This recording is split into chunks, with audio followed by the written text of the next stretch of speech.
What's up, YouTube? Welcome to another episode of The Educated with your boy Man with the Plan. And today I'm gonna be installing my Cross Armory extended slide lock for my Glock 19. This fit all Gen models, Gen 1 through 5, even the P80 frames. Only Glocks that don't fit is the G42, 43, and the 36. The only thing you're gonna need today is to get this done is a small punch. I'm gonna safety check the weapon, make sure it's unloaded.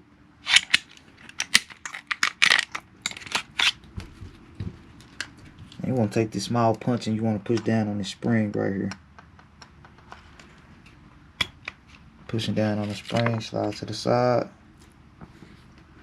And when you take your node, you want to make sure this lip is facing the back of the gun, facing the rear. Still pushing down on the spring.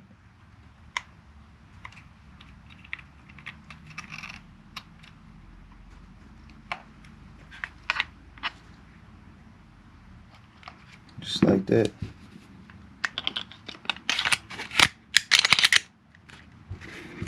That's the old one. Shout out to the guys at Cross Armory, man. It was real simple.